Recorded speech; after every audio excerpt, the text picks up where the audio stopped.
E aí, galera, estamos aqui para a gravação de mais um Papo de Escola.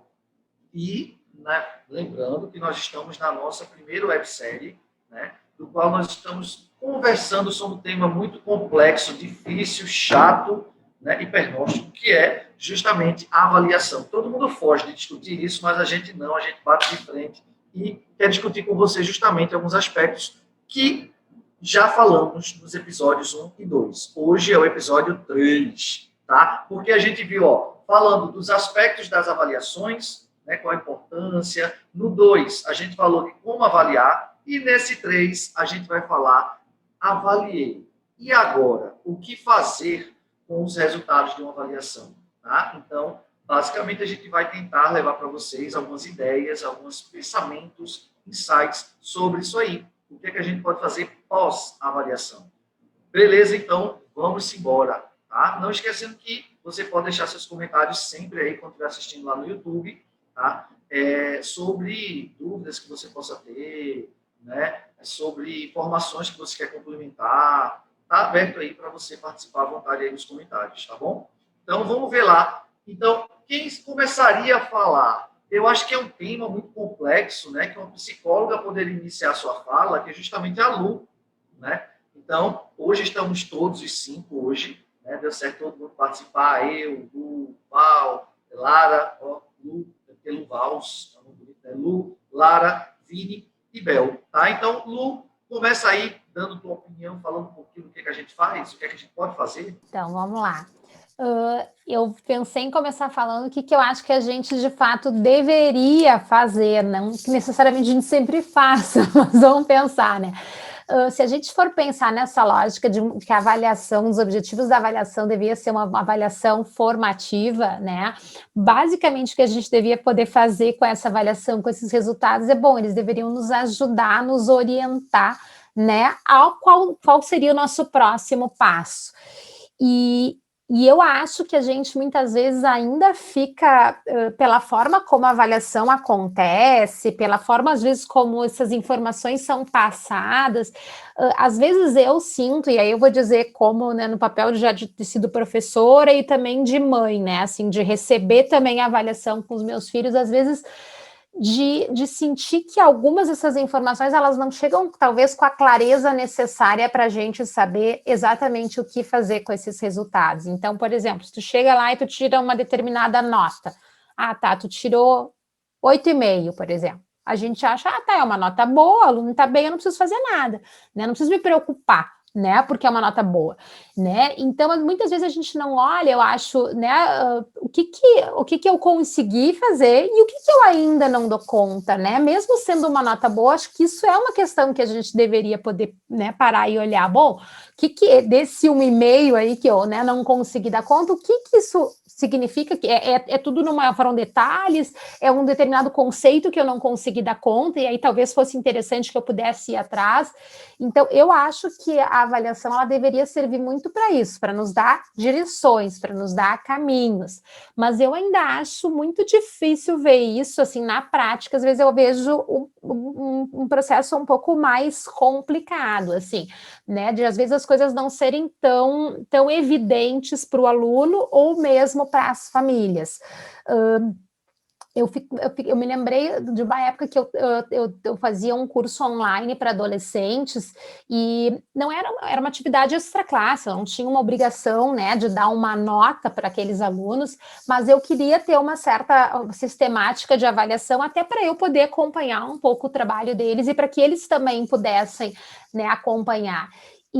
E aí eu me lembro que eu acabei estruturando isso de uma forma, assim, de uma avaliação que era muito dividida em diferentes etapas, Então, eu tinha as diferentes etapas que os alunos precisavam passar do processo criativo e outros colegas tinham que avaliar aquele trabalho. E aí eu fazia todo um trabalho com eles, onde eles avaliavam, na primeira etapa lá que o aluno estava fazendo, por exemplo, ele buscou referência em mais de 3 pontos, ele fez não sei o que, ou seja, tinha os elementos que precisavam ser trabalhados, E aí isso ajudava tanto para quem estava avaliando, né? No caso, eu como professora e os colegas também que faziam essa avaliação, no sentido de ter clareza e saber o que eles tinham que estar avaliando, mas também para os alunos, porque daí quando eles, né, claro, a gente acabava chegando num número, né, numa nota, mas ficava muito claro aonde, o que não tinha sido feito, se era o caso, ou o que estava bem feito. Então, eu acho que às vezes as avaliações, para que elas realmente possam nos dar esses caminhos, elas precisam ser estruturadas de uma forma que até visualmente a gente consiga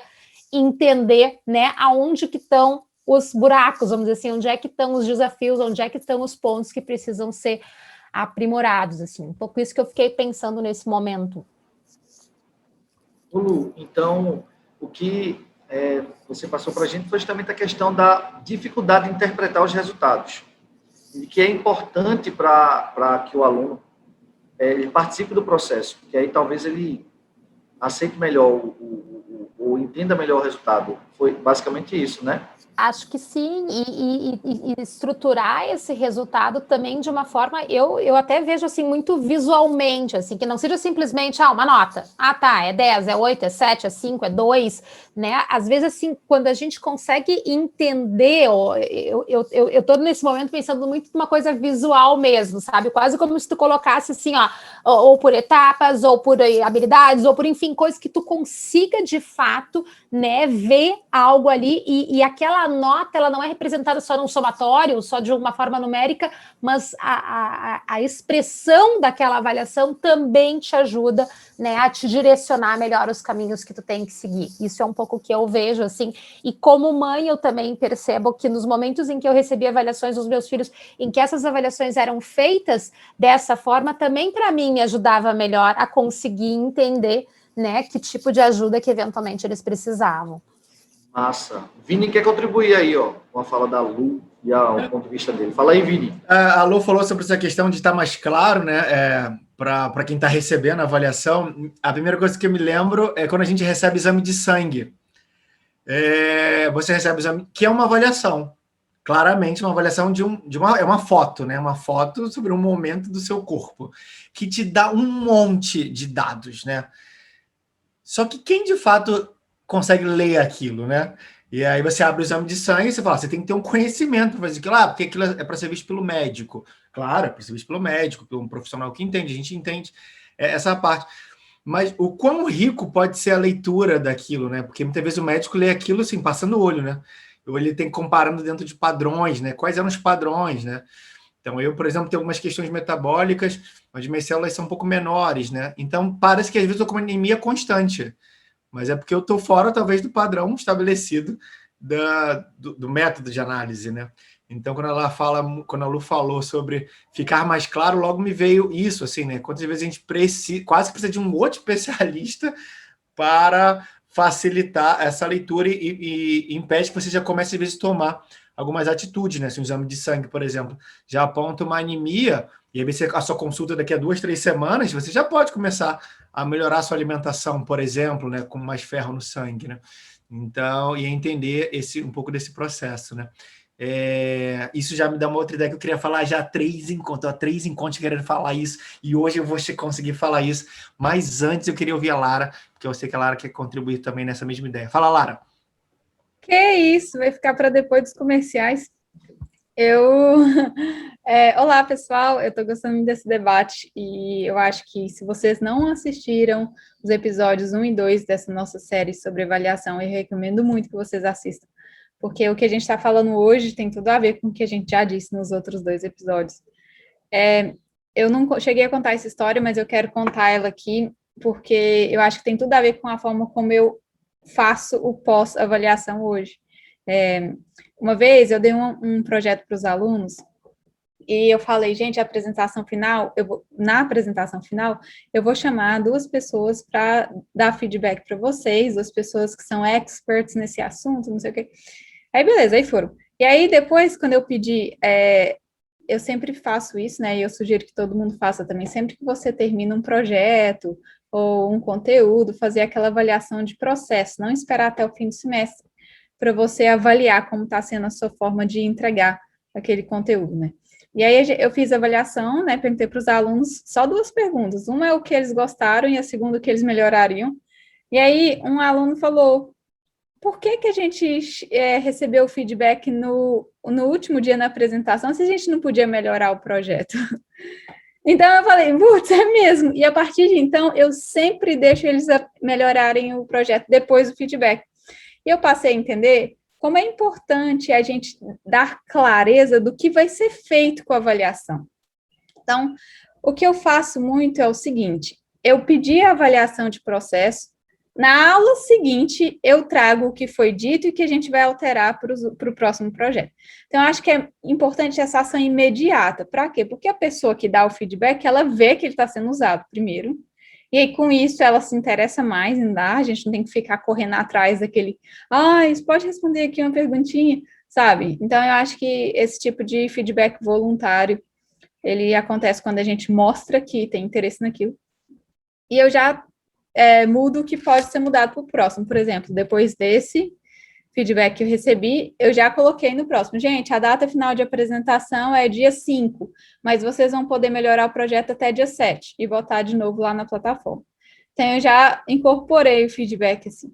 E aí, mas o aluno vai colocar um monte de coisa e o que eu faço com... Se não puder incorporar, né? Por exemplo, teve um que falou que o que você queria que tivesse que a gente não fez. Aí ele colocou hambúrguer. E aí ele ia colocando hambúrguer todas as avaliações. E eu falei, beleza, deixa aí, né? E aí, no final, eu fiz a gente tinha acesso a uma plataforma que a gente usa colaborativa que precisava ter senha para acesso. E aí, a senha eu coloquei hambúrguer. Aí eu falei, vocês lembram? Aí eles, que legal, eu falei hambúrguer, não sei o que. Então, coisas bobinhas que mostram que a gente está interessado no feedback, né? Então, isso é avaliação de projeto. Agora, o que eu faço muito também voltando ao assunto que a Lu falou, né? De avaliação de aluno, né? Depois que eles recebem uma nota e tal. Eu acho que uma coisa bem importante é que essa nota não seja uma surpresa. Por exemplo, eu sempre trabalho com projetos, então num semestre tem entre 2 e 5 projetos, então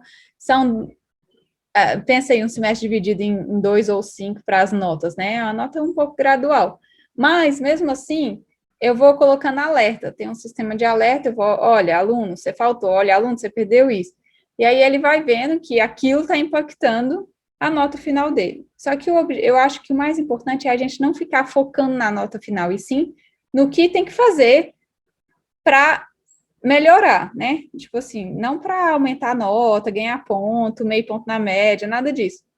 Porque eu acho que a partir do momento que a gente fica focando no número, a gente fica a aula inteira, o semestre inteiro, discutindo nota. E eu acho que a partir do momento que você entra nesse limbo de discutir nota, quem ganha mais nota, quem perde nota, quem tem nota extra, não sei o quê, a gente perde o sentido da educação.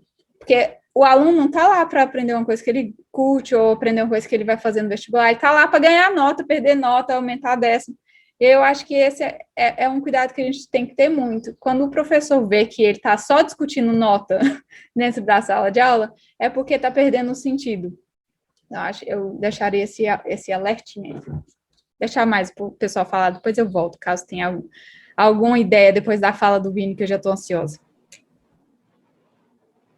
Massa. E aí, tua história, Vini, que tu queria falar? Vai esperar ainda o próximo capítulo ainda, talvez não tenha o quarto não, ficção até o terceiro, lembra que a gente está no ainda? Pois fale aí. Melhor falar logo agora.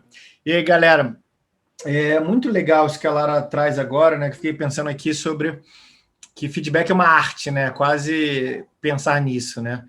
E vou deixar até a Bel falar melhor sobre essa arte de feedback aí mais para frente. Eu sei que ela tem muito para contribuir também sobre isso. Mas só para comentar, eu lembro já tive um professor que na hora de devolver a prova, né? A gente falou, avaliei agora, né? E aí, nesse momento de devolver a prova, né? Os que bateram, era assim, pegava a prova, jogava pro alto, tipo, peguem suas provas. E aí, de repente, e assim, no meio da sala de banho de papel, tipo cartinha da Xuxa, que aí caía, que ela pega, aí uma massa, aí outro joga, aí pronto, né? Um monte de adolescente jogava mais pro alto ainda, né? Fulano, tua prova aqui! Então, era uma algazarra, e eu até achava aquilo engraçado, mas agora eu vejo que real, né? Avaliei que agora, como é que você devolve, como é que você começa a devolução, né? Desde o momento de você entregar do mais alto para o mais baixo, falando a nota, não falando a nota. Olha quanto efeito tem nisso, né? Ou botar no mural, né? Na faculdade, normalmente, tem um mural de notas, né? Então, eu acho que o avaliei agora começa no... Tá, o agora começa, como já discutimos nos outros encontros, o que você está avaliando, né? Como que você está avaliando, por que você está avaliando, mas a partir desse momento, né? E como a Lu também falou sobre indicar um caminho, né? Que eu acho que é a grande questão. Mas o que eu queria trazer também dos últimos encontros, a Lu quer falar, eu sei que a Lu quer falar, e eu vou guardar daqui a pouquinho para falar o que eu quero falar 3 encontros. Não sai daí, que eu já vou contar sobre isso. Lu, fala com a gente. Eles vão me matar, sim, filho. Vão dizer, olha, meu Deus, não chega na descoberta aí do que o Vini vai falar. A expectativa tá alta. Eu espero que seja uma coisa muito incrível. Tipo, vai ser, promoção, um bônus, um negócio, um código aqui para os seguidores, sabe? Vai ser um outro hambúrguer aí para nós aí, viu? Mas o que eu estava me lembrando, quando a gente estava falando dessa questão de devolver, né, para os alunos, tem o lado dessa questão da avaliação do aluno recebendo, mas eu estava me lembrando agora, eu trabalhei muitos anos como psicóloga no ensino médio, né? E eu cheguei a pegar a época quando o Enem começou a surgir no Brasil, e na época quando ainda eram aquelas 63 questões e tal, e ainda pouca gente fazia, não era como, né, acontece hoje. E eu me lembro que uma das coisas que logo assim, quando um grupo maior de alunos começou a fazer o Enem, porque naquela época não tinha muito estímulo para os alunos fazerem, porque ainda não tinha essa questão, né, de poder utilizar para ingresso à universidade, era uma coisa assim um pouco diferente. Mas eu me lembro quando começou assim né, ter um grupo maior de alunos, que eu comecei a pedir que os alunos da escola onde eu trabalhava que eles me trouxessem, né, aqueles que queriam o relatório de avaliação que eles tinham, né, o boletim de desempenho do Enem, e a gente começou a fazer todo um trabalho onde a gente lançava, né, as questões que os alunos tinham acertado e errado, né, para que a escola pudesse ter também, né, uma avaliação e também um feedback de que questões, por exemplo, se tu tem um percentual X de alunos da escola que fez aquela prova, e somente 15% conseguiu, né, acertar uma determinada questão, o que isso também fala da escola, dos professores? É uma questão de dificuldade daquela matéria? É porque aquela questão era difícil? É porque aquele assunto a escola não estava trabalhando? Enfim, então eu me lembro muito da gente fazer esse trabalho inicial, e era uma coisa que dava muito trabalho, que imagina, a gente tinha que pegar e lançar manualmente todas as, né, não era só assim a nota final do aluno, mas questão por questão, eram 63 questões vezes o número de alunos, né, para a gente poder ir vendo, né, acertou, não acertou e tal, e naquela época a gente conseguia ver muito por habilidades e tudo mais, né, cada uma das questões estava bem divididinho, assim, que habilidade que estava relacionada com cada uma delas, e a partir daí a gente começou também a fazer um trabalho em relação aos professores com isso. E isso eu acho que é um outro ponto também, né, que muitas vezes ainda se fica com aquela ideia da avaliação ser para dar uma nota para o aluno, né? A avaliação também tem que servir para o professor, não pode ser essa nota que tu vai, como diz o Vini, jogando por aí, né? O que isso também traz, né, para um professor? Se uma determinada prova, sei lá, um percentual muito pequeno de alunos acerta uma determinada questão, o que isso faz com que esse professor reflita? É simplesmente porque os alunos não estudaram? É porque aquele ponto ali, de repente, não foi, né, trabalhado de forma adequada? Enfim, o que tem aí? Então, a avaliação, no meu ponto de vista, né, a avaliação, né, avaliei, e agora acho que a gente também tem que pensar nisso, qual é o papel do professor, né, quando analisa esses dados, né, e faz o que com eles? Então, uma provocação aí para a gente também se perguntar. Que é exatamente o gancho, a gente combina tudo aqui. Minha filha chora no fundo aí. O que acontece, que eu acho assim, que é uma coisa que eu queria trazer um pouco do começo, que é um pouco dessa reflexão, que é onde está o nosso foco. Quando a gente fala do foco está no aluno, a gente gosta de falar porque é bonito falar que o foco está no aluno, mas esse momento dessa pergunta agora, avaliei agora, vai responder diretamente onde está o foco, mesmo que isso nunca tenha sido dito. Porque como a Lu falou do Enem, por exemplo, se você trabalha num lugar onde o foco é o Enem, o conteúdo, a avaliação, simulado, que é um momento rico de você poder avaliar o processo que está indo, você fala, vem vindo, né? Você fala, vambora, vem acompanhando, corre atrás, né? Então, agora minha fala é muito mais para os educadores, né? Que é voltado, quantas vezes a gente gosta de falar que o nosso foco grande é o aluno, mas, de fato, tá vindo, você deixa o aluno correr atrás do prejuízo, né? Então, vem na recuperação que a gente vê, ou vem trazendo, porque o conteúdo precisa, né? A entrega, né? A entrega do conteúdo, como fosse, entrega o pacote e vamos embora, assim, é como se fosse isso. E outras vezes o foco, muitas vezes, também está no professor, né? E quando vê que a Lu trouxe um ótimo exemplo do quanto isso é para o professor, o que isso quer dizer com isso, né? Então, uma questão que o índice de acerto é muito baixo. Será que foi seu também, né? O 10 não é só do aluno, o 10 também é do professor, né? Se a gente pensar 10 como uma nota, uma avaliação, um conceito mais alto, né? Desejado, de pensão assim, né? Que é um pouco também do que a Lara trouxe como uma surpresa, né? A nota não pode ser uma surpresa para o estudante, né? Porque quando vem trazendo isso, né? Então, trazer um pouco desse momento. Avaliei agora, independente do que for acontecer em seguida, vai ficar muito claro aonde estava esse foco da avaliação. Então, trazer um pouco disso. Por isso que eu falei, assim, guardando um pouco mais dos outros encontros, da gente sair um pouquinho desse papel do discurso, nossas ações serem muito condizentes com o que a gente está falando. Então, falo isso como educador, mas também falo isso agora, voltando um pouquinho mais para os pais, para os responsáveis que acompanham a avaliação, né? Do punir o filho, de trazer essa questão do peso, né? Você rotular como uma nota, ou do próprio estudante se rotular como você é só aquilo, vai muito mais de entender do foco que está nesse processo, né? Um processo inteiro que a gente está falando, né? Então, trazer esse momento aí para deixar esse questionamento. E aí, Rodrigo, o que você está achando? Rapaz, os neurônios estão aqui, ó. A cabeça está fervendo, muitos insights legais, muitas informações, como sempre, conectadas, né? Parece estar pensando um pouquinho o que o outro quer falar. Mas eu queria escutar, antes de falar, a Bel.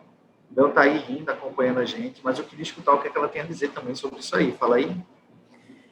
Gente, estava aqui ouvindo um pouquinho de cada um de vocês e pensando assim, que dentro da cultura da pesquisa, seja a pesquisa corporativa, seja dentro do ambiente corporativo, avaliar é uma cultura, dar o feedback é uma cultura, né? Então, a avaliação dentro das escolas, no modelo que a gente encontra hoje, é uma cultura que foi implementada lá atrás e a gente segue ela até hoje, não abandonou, né? A gente tenta fazer leves ajustes e aprimoramentos. Mas me chamou muito a atenção essa questão da avaliação dos projetos que a Lara estava trazendo, que é uma realidade que eu vivi e que eu vivo até hoje, que é quando a gente vai avaliar um projeto, é dar o tempo para receber o projeto com o pós-avaliação, né? Que é receber ele reformulado, com as ideias novas, com toda essa ideia diferentona que talvez o aluno naquele momento ou o pesquisador naquele momento não teve aquele insight, não teve aquela ideia, até por estar vendo sempre o mesmo conteúdo repetidas vezes. Então, dar esse time para o retorno, eu acho ele fundamental. E aí, quando vem para o tema do nosso encontro hoje, eu penso muito nisso. A gente entrega o boletim, né, para o aluno, e a gente fica esperando que no semestre que vem ele performe melhor caso ele não tenha saído tão bem, né? A gente já fica esperando. Mas aí a pulguinha atrás da orelha, o que eu quero trazer é o quanto a gente matura esse boletim para que ele venha com essas mudanças no semestre seguinte. Porque às vezes a gente só senta e espera, né? Agora é com a família, agora é o pai, agora é a mãe, agora eu já disse o que eu tinha que dizer, já fiz a reunião dos pais e já finalizei a minha etapa aqui. Às vezes a gente faz isso, porque são muitas coisas que têm que ser resolvidas, né? Muitas coisas têm que ser entregues para o corpo educacional, e aí a gente realmente já faz naquele, né, no automático aqui, corrige a prova, já faz a média, já faz isso, já faz aquilo, já monta o boletim, já deu entrega, ó, fulano passou, fulano rodou, fulano isso, fulano aquilo, e a gente esquece muito do principal, que é as habilidades, né? Quando a gente faz uma prova objetiva, quais habilidades a gente está avaliando? Quando a gente faz uma prova descritiva, quais habilidades a gente está avaliando, né? Quando a gente faz um projeto, quais habilidades a gente está avaliando nesse projeto? Quando a gente lança um trabalho de, né, apresentação de trabalho em forma de palestras, quais habilidades a gente está avaliando, né? Então, tipo, ter esse cuidado, né? Até antes a gente estava falando das avaliações descritivas, né, que são para os menorzinhos, né, para a galerinha que está começando a escola e tudo.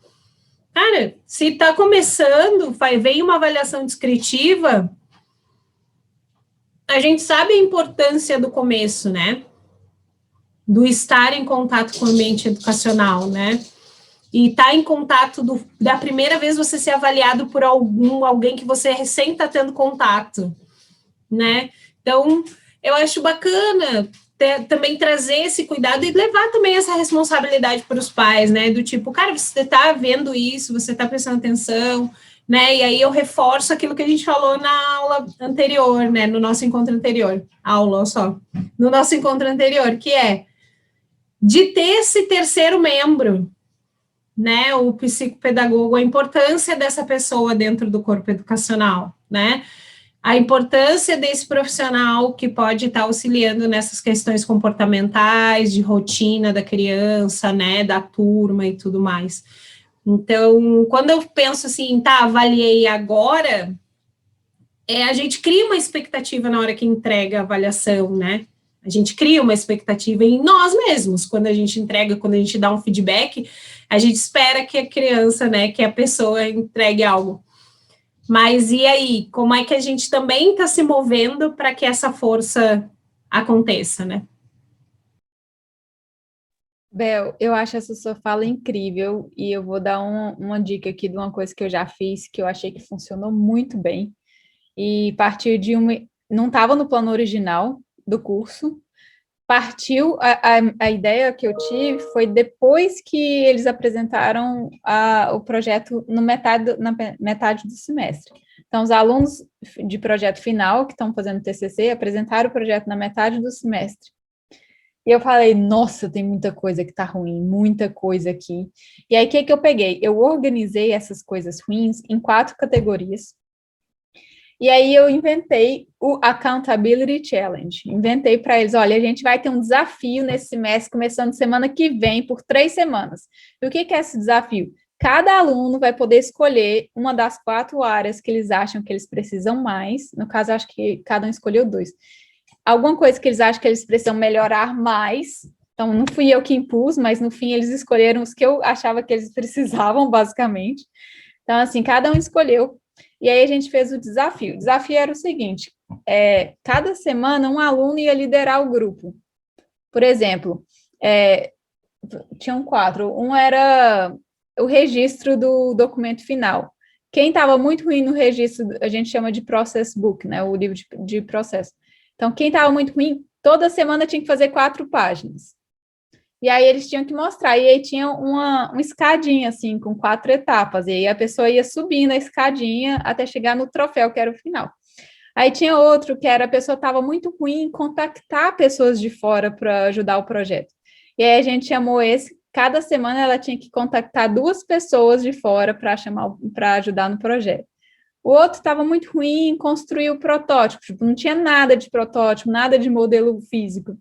Aí, toda semana, tinha que fazer uma versão nova de um modelo, de um protótipo. Então, assim, acaba que... E aí, eu mesma tive o trabalho de organizar, mas eu não estava nos grupos. Eles faziam os grupos em paralelo. Enquanto isso, eu estava fazendo as conversas individuais, que eu já fazia. Então, não me adicionou uns trabalhos. Na verdade, eu coloquei um responsável por semana, Então, isso é na graduação, mas eu acho que para ensino médio já funcionaria também. Até para o ensino fundamental, que eles se sentem muito importantes quando eles são os responsáveis pelo grupo, né? E aí, cada semana, uma pessoa ficava responsável por conferir quem fez ou quem não fez, e aí eles podiam fazer juntos também, em determinado horário lá da aula, sabe?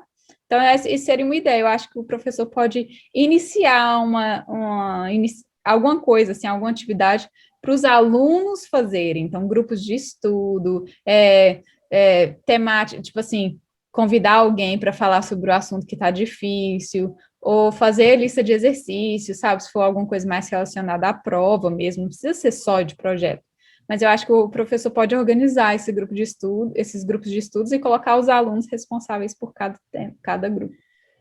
E isso é algo que eu acho bem importante, que é elaborar um plano de acompanhamento, né, do depois. Então, você meio que elaborar um plano de, né, que nem, uma coisa que veio agora, mas não é muito parecido, mas é similar, que é o filmezinho, a animação do Pequeno Príncipe, a nova, que tem a menininha que a mãe elaborou todo o plano educacional dela e tudo, né, num quadro, mas eu me lembrei disso como uma prática que pode ser feita dependendo da turma, né, dependendo ali de se é ensino fundamental, médio, né, como é que pode isso ser feito para que traga algum benefício de acompanhamento, né? Daqui a pouco ter pequenos líderes na turma que ajuda os outros, e se você percebe que um tem um potencial de ser líder, tem um potencial de ajudar mais e tal,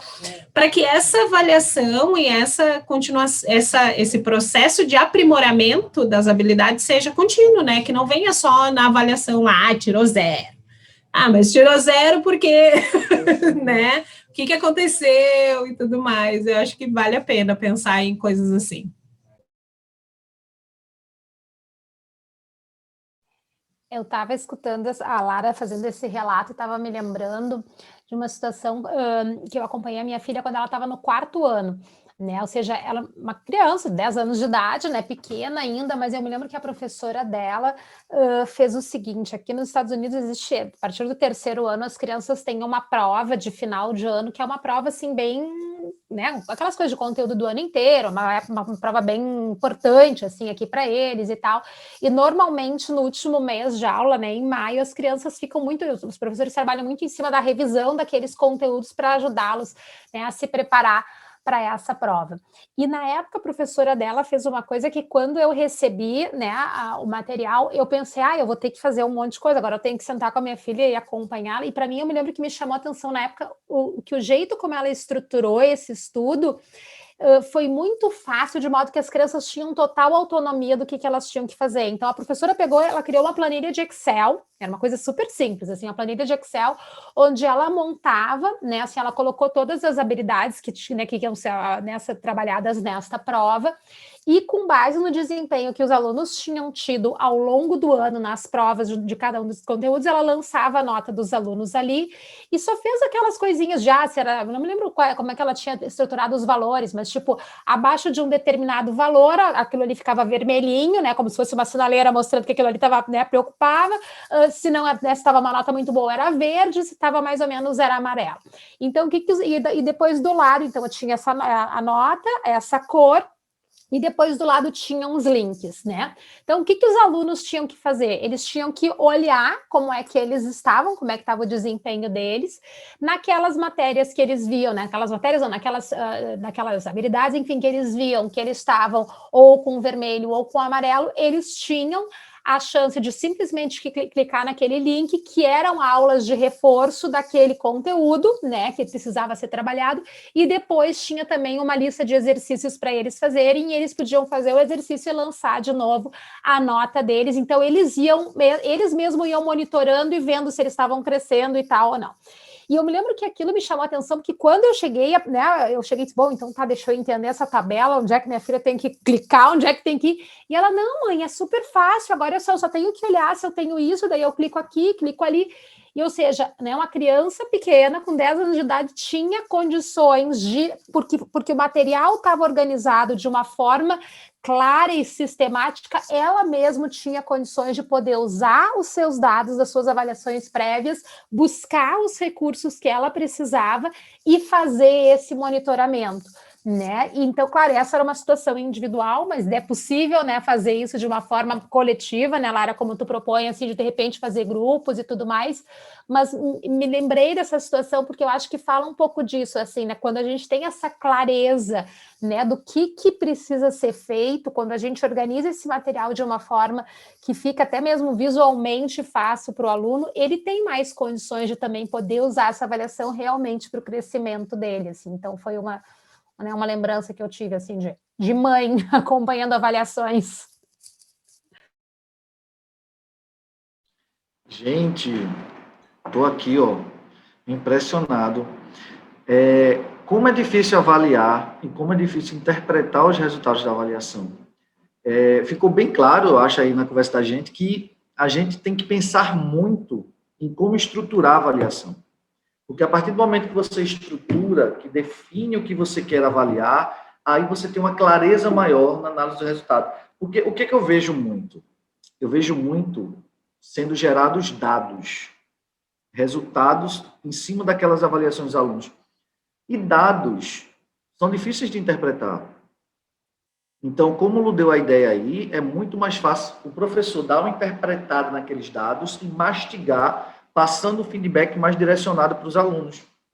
A gente diminui as diferenças, porque a gente trabalha com turmas, tanto na faculdade quanto no ensino médio, com turmas muito heterogêneas. Algumas pessoas têm uma dificuldade maior em alcançar um determinado objetivo que a gente traçou e outras alcançam com mais facilidade. E as avaliações, elas deveriam ajudar a nivelar, né? Então, não é que eu queira que o aluno atinja apenas aquele objetivo. Eu queria que ele conseguisse alcançar aquele objetivo, porque está dentro dessa estrutura de avaliação, está dentro desses conceitos que ele precisa saber para fazer aquela prova, seja do Enem, seja do que for.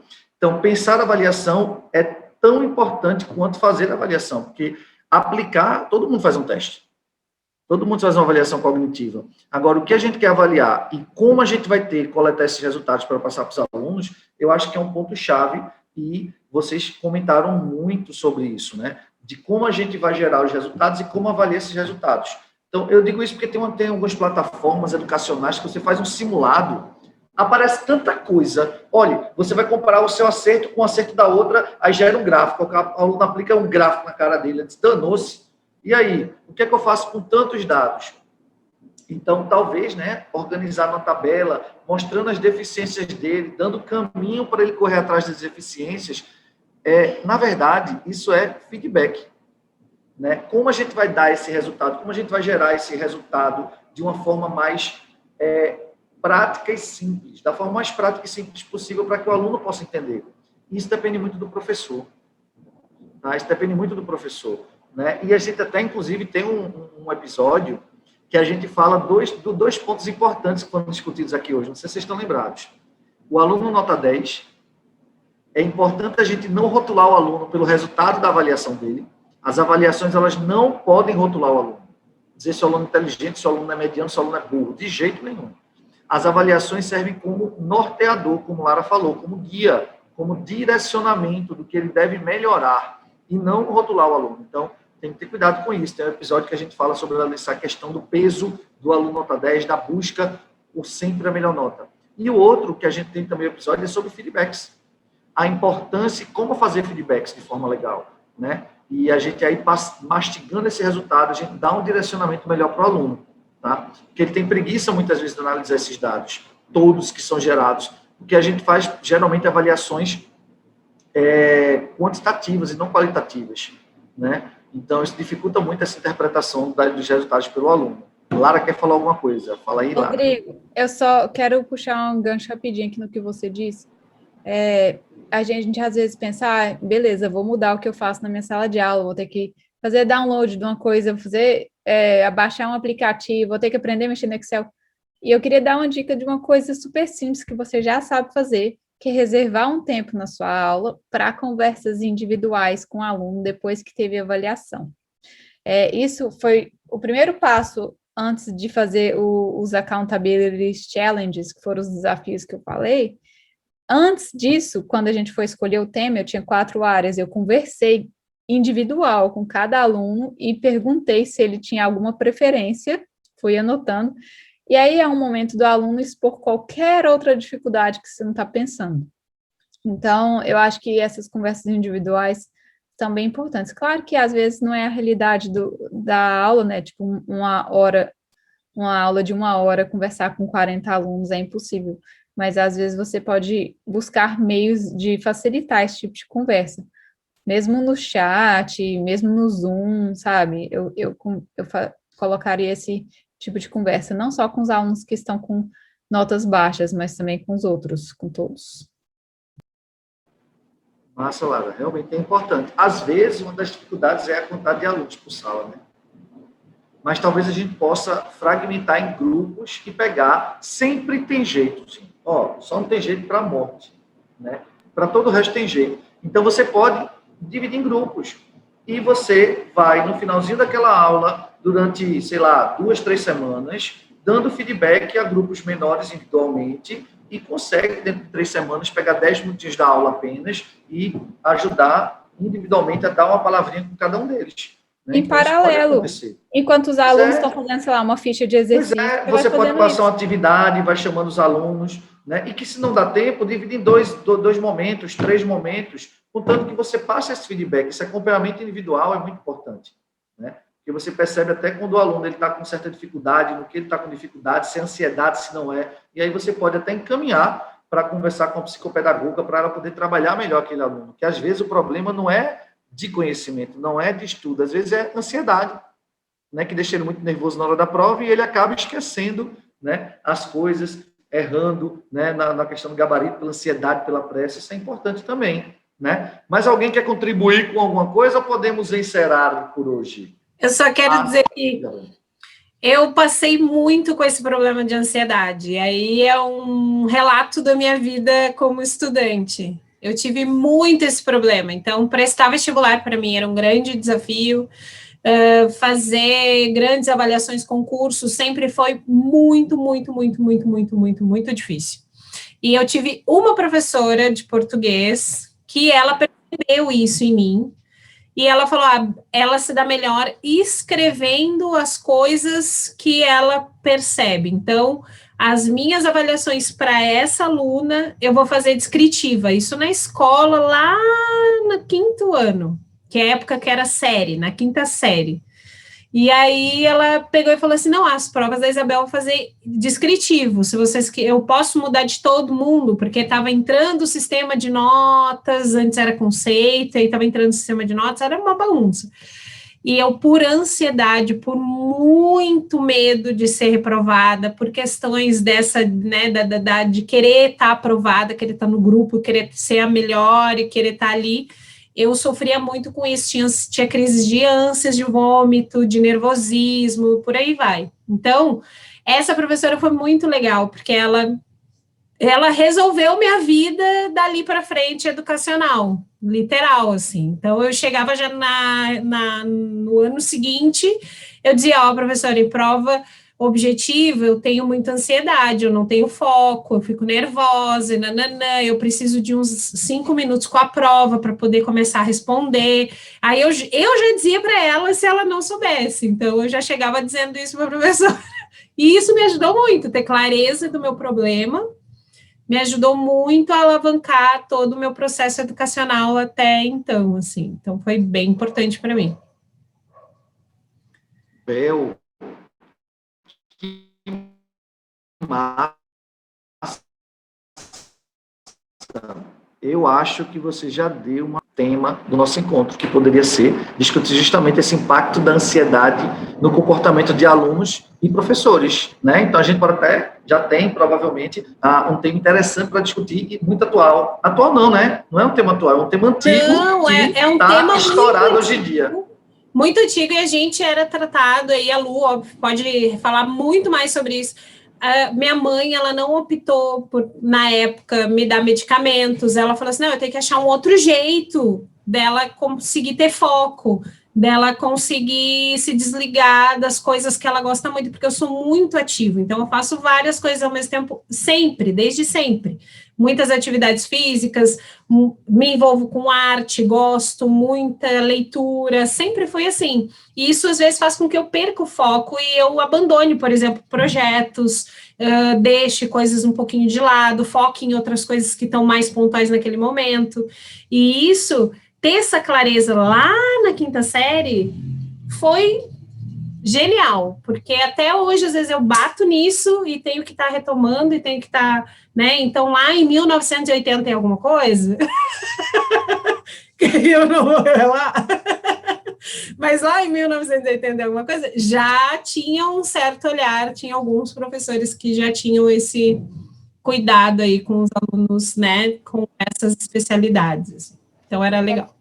É legal Massa, de ver, então. né, Bel, como uma avaliação bem feita também pode ajudar a encaminhar, né, né, enfim, para toda uma trajetória, né, positiva, né, porque como tu disseste, essa clareza, né, de uma boa avaliação, de bom, esse é o melhor jeito dessa aluna se expressar, isso, né, teve um efeito super positivo. Então, assim como a avaliação às vezes tem efeitos, né, traumáticos, né, complicados, ela pode, né, uma boa avaliação pode ter um efeito contrário. E até para o aluno se posicionar como pessoa, né? Dentro da escola, dentro do ambiente de trabalho, dentro... Então, por exemplo, eu chego para trabalhar com alguém, eu já digo, olha, se você é da anotação, do papel, a Lu já ouviu isso várias vezes, se você é do anotar, se você é a pessoa que gosta do método, então é isso que eu preciso, porque eu sou da ideia, eu sou da idealização, eu sou da ação, eu sou do vamos lá, vamos fazer, e já a construção, isso já me toma mais tempo, eu quase sempre preciso de ter alguém do meu lado para fazer isso, porque as ideias tomam conta, e aí isso é muito importante, ter clareza isso desde pequenininho. Legal. Massa. Top! Então já tem pano na manga aí para mais outros programas aí da gente, mais outras discussões, tá? Sobre essa questão da ansiedade e o impacto dela, né? Nos alunos e nos professores, que nós estamos muito ansiosos também por conta dessa questão da pandemia ainda. Então, gente, ficamos por aqui, encerramos por hoje nosso episódio 3, falando sobre avaliação, encerrando, né, a nossa saga, a nossa primeira websérie sobre avaliação. E não esqueçam, nos sigam no Instagram, @coletivo da escola, assistam os outros episódios, deixem os comentários e também vocês estão aí livres para sugerir novos temas, tá? Que a gente pode discutir aqui, também criticar, deixar suas opiniões, está em aberto lá no canal do YouTube, coletivo.descola também, tá? Então, até a próxima e um abraço a todos. Tchau!